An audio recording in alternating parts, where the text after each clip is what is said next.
Hello to everyone. Radio MPSC Guru spreading the knowledge powered by Spectrum अकॅडमीमध्ये मी RJ Priya तुम्हा सर्वांचं मनापासून स्वागत करते. विद्यार्थी मित्रांनो, आज आहे 20 ऑगस्ट. मित्रांनो, दिवसाची सुरुवात आपण एक चांगला आणि प्रेरणादायी विचार ऐकून करत असतो. यामागचं कारण इतकंच की दिवसभर ती सकारात्मकता आपल्यामध्ये टिकून राहावी. चला तर मग ऐकूया आजचं विचारधन हे सत्र. तुमचे कितीही वय असेल किंवा अनेक संधी हातातून गेलेल्या असतील तरी तुम्ही पुन्हा सुरुवात करू शकता.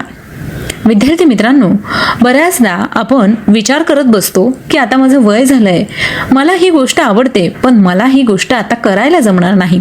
तेव्हा हा जो निगेटिव्ह ॲटिट्यूड आहे ना, तो सोडून द्या. बघा, एकदा ती गोष्ट आवडते म्हणून करून तर बघा, निश्चितच तुम्हाला यश नक्की मिळेल. पण मला जमत नाही असं म्हणत बसू नका आणि माझं वय झालंय हे कारण तर अजिबातच देऊ नका. चला तर मग या चांगल्या विचारानंतर ऐकूया आजच्या दिवसाचं विशेष म्हणजेच आजचं दिनविशेष हे सत्र. 20 ऑगस्ट 1828 साली राजाराम मोहन रॉय, द्वारकानाथ टागोर आणि कालीनाथ रॉय यांनी ब्राह्मो समाजाची स्थापना केली. ब्राह्मो समाजाचे पहिले अधिवेशन कोलकाता येथे आयोजित करण्यात आले होते. विद्यार्थी मित्रांनो, ब्राह्मो समाजाचे भारतीय इतिहासात फार महत्त्वाचे योगदान आहे. ब्राह्मो समाजाचे महाराष्ट्राच्या इतिहास सुद्धा फार मोठे स्थान आहे. या समाजाची स्थापना करण्यामागचे उद्दिष्ट हे समाजात पसरलेल्या वाईट गोष्टी दूर करणे. याचबरोबर त्यांनी ब्राह्मण समाजातील सती प्रथा, बालविवाह, जाती व्यवस्था आणि इतर सामाजिक अशा अनेक धार्मिक प्रथा बंद केल्या. यानंतर जाणून घेऊया पुढच्या घटनेविषयी. सन 1897 साली ब्रिटिश वैद्यकीय डॉक्टर सर रोनाल्ड रॉस यांनी भारतात हिवतापाच्या जीवाणूचा शोध लावला. विद्यार्थी मित्रांनो, मलेरिया हा आजार तुम्हाला सगळ्यांना ठाऊकच असेल. मलेरियाचा प्रसार हा डासांमार्फत कशा पद्धतीने होतो यावर डॉक्टर रोनाल्ड रॉस यांनी संशोधन केलं होतं आणि त्यांना या शोधासाठी 1902 मध्ये नोबेल पारितोषिक सुद्धा देण्यात आलं होतं. विद्यार्थी मित्रांनो, आजच्या व्यक्तिविशेष या सत्रात त्यांच्या या संशोधनाविषयी जाणून घेऊया. तेव्हा आजचं व्यक्तिविशेष हे सत्र ऐकायला चुकवू नका, कारण यामध्ये आज आपण सर रोनाल्ड रॉस यांच्याविषयी सविस्तर माहिती जाणून घेणार आहोत. यानंतर जाणून घेऊया पुढच्या घटनेविषयी. सन 1914 साली पहिल्या महायुद्धाच्या वेळी जर्मन फौजांनी ब्रुसेल्स शहरावर ताबा मिळवला होता. सन 1960 साली सेनेगल या देशाला माली या देशापासून स्वातंत्र्य मिळालं. आजच्याच दिवशी सन 1979 साली भारताचे 5वे पंतप्रधान चौधरी चरण सिंह यांनी आपल्या पदाचा राजीनामा दिला. विद्यार्थी मित्रांनो, चौधरी चरण सिंग हे भारताचे 5वे पंतप्रधान होते. त्यांचा जन्मदिवस 23 डिसेंबर हा असतो. या दिवशी दरवर्षी भारतात किसान दिन म्हणून त्यांचा जन्मदिवस साजरा केला जातो. 28 जुलै 1979 ते 14 जानेवारी 1980 या कालावधीत ते भारताचे 7वे पंतप्रधान होते. यानंतर जाणून घेऊया आणखी काही महत्त्वाच्या घटनांविषयी. सन 2008 सालच्या बीजिंग ऑलिम्पिक स्पर्धेत भारतीय कुस्तीपटू सुशील कुमार यांनी कांस्य पदक जिंकलं होतं. सुशील कुमार हा एक भारतीय कुस्तीपटू आहे. 2012 उन्हाळी लंडन ऑलिम्पिक खेळात त्याने 66 किलो फ्री स्टाईल स्पर्धेत रौप्य पदक जिंकलं होतं. कुस्तीमध्ये रौप्य पदक जिंकणारा तसेच सलग 2 ऑलिम्पिक खेळात वैयक्तिक पदक जिंकणारा तो पहिला भारतीय आहे. 2010 मध्ये मॉस्कोत झालेल्या विश्व कुस्ती अजिंक्यपद स्पर्धेत 66 किलो फ्री स्टाईल स्पर्धेत सुवर्ण पदक त्याने पटकावलं होतं.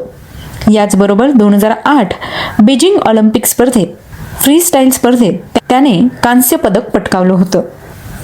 खाशाबा जाधव यांनी 1952 हेलसिंकी ऑलिम्पिकमध्ये मिळवलेल्या कांस्य पदकानंतरचे ऑलिम्पिक कुस्तीतलं हे पहिलंच पदक. 2009 साली सुशील कुमार यांना राजीव गांधी खेलरत्न पुरस्काराने भारत सरकारने सन्मानित केलं होतं. तर विद्यार्थी मित्रांनो, या होत्या आजच्या दिवसाच्या काही महत्त्वपूर्ण ऐतिहासिक घटना. यानंतर जाणून घेऊया काही विशेष व्यक्तींविषयी. अशा काही व्यक्ती ज्यांनी उल्लेखनीय कामगिरी करून आपला ठसा इतिहासात उमटवला आहे. अशाच काही विशेष व्यक्तींचे आज जन्मदिन आहेत. जाणून घेऊया त्यांच्याविषयी. 20 ऑगस्ट 1779 साली स्वीडिश रसायनशास्त्रज्ञ जॉन जॅकब बर्झेलियस यांचा जन्म झाला. 1833 साली अमेरिकन राजकारणी व अमेरिकेचे 23वे राष्ट्राध्यक्ष बेंजामिन हॅरिसन यांचा जन्म झाला. सन 1944 साली प्रसिद्ध भारतीय राजकारणी व भारताचे माजी 6वे पंतप्रधान राजीव गांधी यांचा जन्म झाला. राजीव गांधी हे नेहरू घराण्यातले 3रे पंतप्रधान होते. राजीव गांधी राजकारणात येण्यापूर्वी इंडियन एअरलाइन्समध्ये वैमानिक होते. राजीव गांधी यांना मरणोत्तर भारतरत्न या सर्वोच्च पुरस्काराने सन्मानित करण्यात आलं होतं. यानंतर जाणून घेऊया आणखी काही महत्त्वाच्या व्यक्तींविषयी. सन 1946 साली प्रख्यात भारतीय उद्योगपती व इन्फोसिस कंपनीचे संस्थापक, अध्यक्ष व मुख्य कार्यकारी अधिकारी NR नारायण मूर्ती यांचा जन्म झाला. सन 1986 साली अर्जुन पुरस्कार सन्मानित प्रसिद्ध भारतीय बुद्धिबळपटू तानिया सचदेव यांचा जन्म झाला. विद्यार्थी मित्रांनो, आज या सगळ्या विशेष व्यक्तींचे जन्मदिन आहेत. त्याच निमित्ताने त्यांना रेडिओ MPSC गुरुकडून जन्मदिवसाच्या खूप खूप शुभेच्छा. यानंतर जाणून घेऊया अशाच काही महत्त्वाच्या व्यक्तींविषयी ज्यांनी इतिहासात सुवर्ण अक्षरात आपलं नाव कोरलं आहे. अशाच काही महत्त्वाच्या व्यक्तींचे आज स्मृतिदिन आहेत. जाणून घेऊया त्यांच्याविषयी. सन 1985 साली पंजाब येथील अकाली दलाचे अध्यक्ष हरचंद सिंग लोंगोवाल यांची शेरपूर येथे एका गुरुद्वारात गोळ्या मारून हत्या करण्यात आली होती.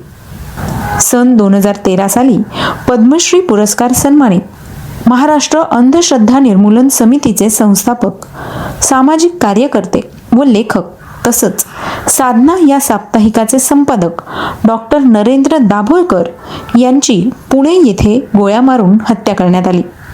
विद्यार्थी मित्रांनो, अंधश्रद्धेचं समूळ उच्चाटन करण्यासाठी नरेंद्र दाभोळकर प्रयत्न करत होते. आज आपण आपल्या व्यक्तिविशेष या सत्रात डॉक्टर नरेंद्र दाभोळकर यांच्याविषयी सविस्तर माहिती ऐकणार आहोत. त्याकरता तुम्हाला आमचं व्यक्तिविशेष हे सत्र ऐकणं गरजेचं आहे. चला तर मग यानंतर जाणून घेऊया आणखी काही महत्त्वाच्या व्यक्तींविषयी.